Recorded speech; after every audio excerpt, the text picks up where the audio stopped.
Hello and welcome to Retail Ireland News, where each month we bring you up to date with the latest news in the Irish retail industry.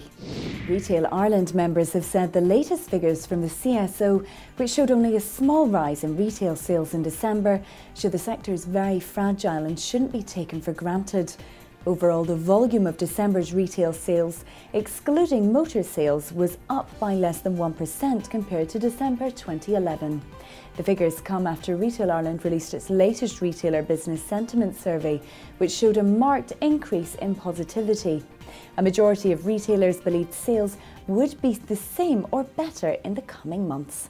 According to Director Stephen Lynham, these findings show a marked improvement from this time last year, when two-thirds of retailers considered their business to be poor and a similar number felt it would be poor 3 months later.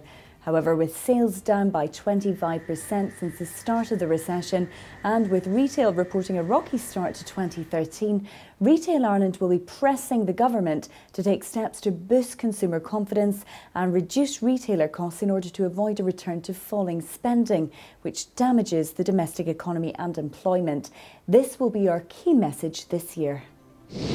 Health and safety training is an integral part of the retail industry, and ensuring your staff are properly trained in a consistent and cost-effective manner is a challenge in itself. With an outstanding background in health and safety training, Olive Media are leading the market in the production of premium quality online content. By applying the same experience and technology, Olive can produce training courses in almost any discipline for any sector.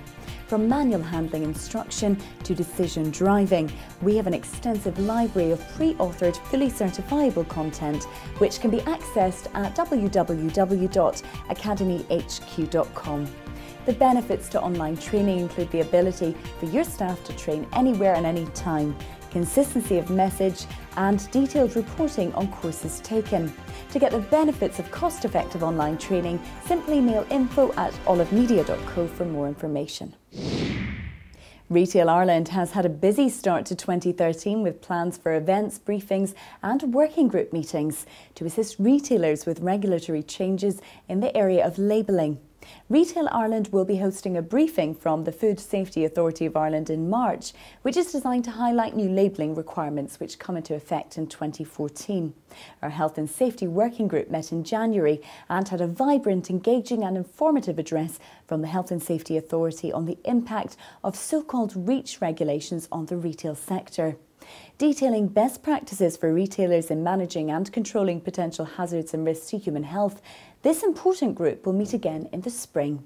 As the payments agenda remains a significant issue for retailers, our Payments Working Group is meeting in February with a briefing from the Central Bank on issues including the National Payments Plan, the rising cost of accepting debit and credit cards, the move to contactless payments, and an overview on interchange fees. Retail Ireland is also delighted to announce it will hold its first annual conference in May. With the theme of inspiring the consumer, the conference will act as an excellent learning and networking opportunity for retailers, stakeholders and everyone interested in the success of our sector. There'll be a range of interesting and exciting speakers, from EU Consumer Affairs Commissioner Tony O'Berg to retail experts and practitioners. For more information on all our events and briefings, log on to www.retailireland.ie. Retail Ireland is fighting for the retail sector on a number of policy fronts in 2013. We're engaging at national and EU level on the issue of best practice in the food supply chain. Our European Trade Association, Eurocommerce, has reached an important agreement with supplier groups on fair business practices. We'll be speaking to government and elected representatives to outline the huge benefit this voluntary system has for both retailers and suppliers and seeking their endorsement. Our work on retail crime that costs retailers hundreds of millions of euro every year is continuing. We partnered with Thornton, who in consultation with Retail Ireland members are drafting a new report which will calculate the loss to our sector, to the labour force and to the economy caused by the black market. And with the government suggesting that the budget will be earlier than usual this year, Retail Ireland's already begun preparing the groundwork for what we hope will be a pro-retailer budget. We'll be arguing that the Minister for Finance must reassure consumers, protect their incomes and reduce business costs if the retail sector is to return to growth. And finally, Retail Ireland has the largest retail training network in the country through our Retail SkillNet programme.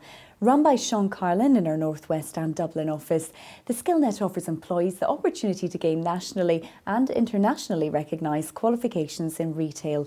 Our SkillNet also runs the country's first innovative work-based bachelor's degree in retail management. Now in its second year, new students will enrol in September. And as ever, for more, go to retailireland.ie.